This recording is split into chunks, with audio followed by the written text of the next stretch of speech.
Hey everyone, welcome to the one question session for the Ask Kim series that we're doing, and I'm happy you're here. Today I've got a question from a woman that is in a tough spot, and I'm really excited to answer this question because my heart just went out to her, and I hope that you all will find something useful in this. So, as usual, I'm going to read the question and then jump into my answers. All right. My husband was widowed. We got together about 6 months after she died. We married around 10 months into our relationship. For me, it was a fairy tale come true. He is romantic and very caring and loving. We are both in our late 50s, so this is a wonderful second chance for us both. One thing I struggle with is his posts on her Facebook memorialized page. He doesn't do it often, probably 2 or 3 times a year, her birthday, anniversary of date of death. He talks of still feeling the pain of her loss every day and still loving her and always will. I tell myself she's dead, so the relationship is over, but these posts hurt. One was literally days before we got married. I also wonder how other people view this. Do they think he's still mourning? If he is, surely he shouldn't have married me.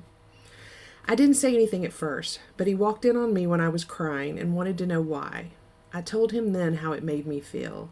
He didn't seem to understand and even said, "But it's all true, and you shouldn't let it bother you." My argument is that she is dead and won't see any messages, so why does he do it? Am I wrong to let this bug me?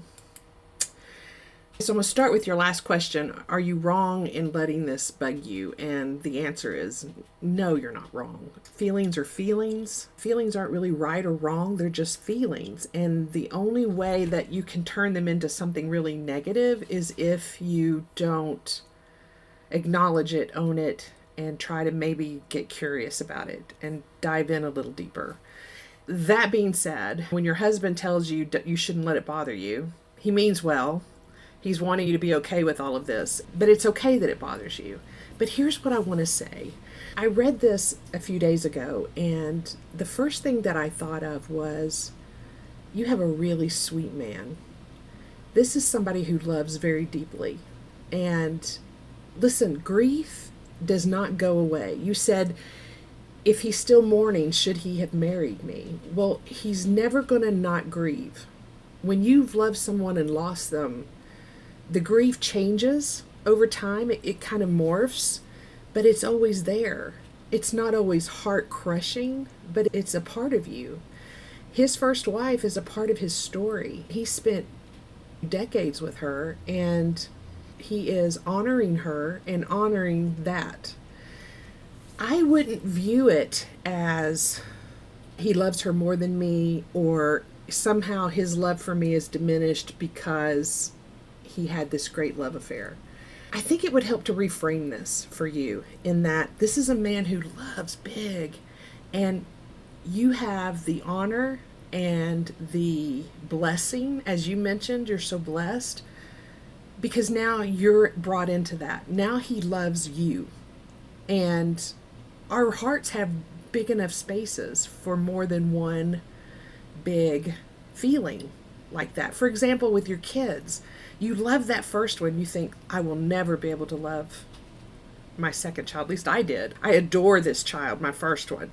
What am I going to do when the second one comes? And then the second one comes, and I'm like, oh, my heart just expanded. It wasn't that one got shoved out. It just expanded.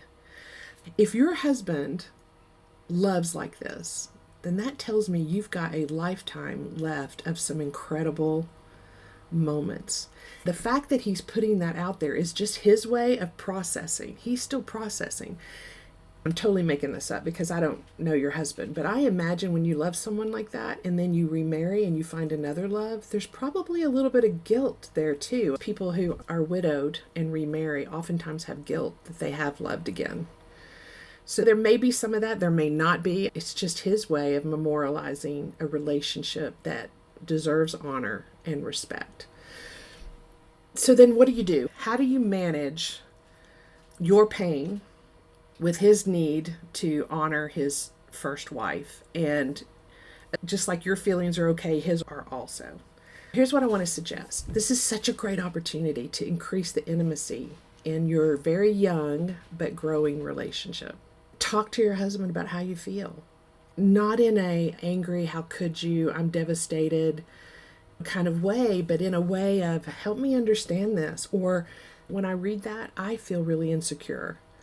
I worry about what everybody's thinking. I worry that you married me too soon in the grief process. I worry that when you tell me you love me and then you go out and you do this, that somehow it diminishes that. And then tell him what you want. I'd like to understand what you're thinking and feeling.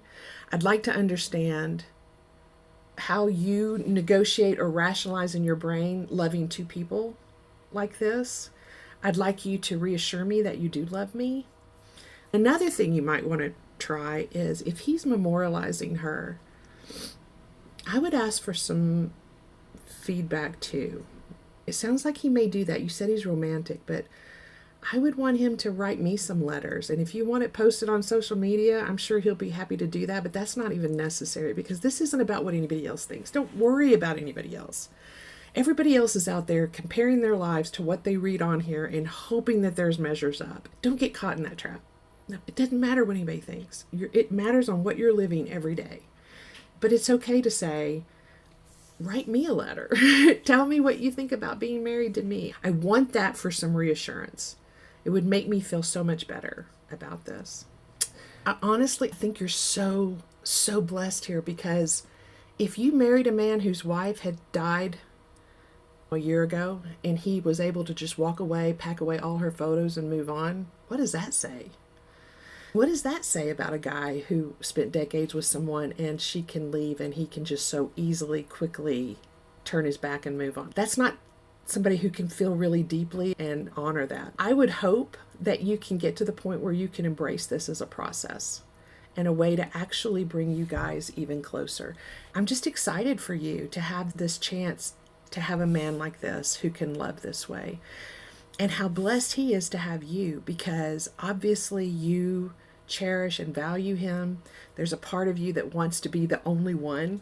We all want that, right? We want to be the only one in our spouse's radar. When you marry young and you're still married 30, 40, 50 years later, you get to be the one. When you marry somebody with a history, not always true, especially a bad divorce or a bad marriage where somebody's widowed at that point. They're pretty damaged. They're scarred. They carry a lot of baggage. But your husband had a really good marriage and he's learned a lot in that and he's wanting to share that and now grow that with you. I'm excited for you. I think it's wonderful. So no, you're not wrong to feel that way. Yes, it's understandable, but you guys need to learn to communicate through this. Use this as an opportunity to increase intimacy and to really talk about it. If you want some help to get through it, do it with a professional who's pro-marriage, who can guide you guys through the conversation so that you can talk about it with each other in a way that honors each other, so that you're not either one feeling dismissed or blamed or guilted in some way. I think you're in for a really wonderful life with him. Let him honor his wife in ways that are respectable. Now, if he was posting every other week or once a week or whatever, I'd be like, this guy's having trouble letting go. But 2 to 3 times a year where he's just, wow, today's a hard day. This is our anniversary. I feel like he's honoring her. And I hope you can actually get to the point where you can honor her because she trained and nurtured and loved this man and brought him to the point where you could have him now in this place without all the excess baggage and the scars and the damage. I've told my husband, if something happens to me, I want you to go out and I want you to remarry and do it really well because I want your new wife to know that I was a good spouse to you and you were a good spouse to me. We had a good marriage, and that can only happen if you love her well. I hope this helps. And keep in touch with me. Let me know what happens with this. I'd love to get an update with you on this. And if you want help having the conversations, call us. We've got coaches, counselors, wherever you are, we can help you do this and do it in a way that will bring more dignity into your new marriage. Best of luck to you and lots of love in the future for you and your husband. You're both very blessed to have each other. All right, guys, that's it for the one question session. If you have anything you want me to address or answer, just send your emails to askkim@themarriageplace.com. Also, I hate to ask because everybody asks, but if you hit like and subscribe, it helps with all of the YouTube algorithms and helps us to be seen and to reach more people. So please like us and please hit subscribe. All right, that's it for now. Thanks.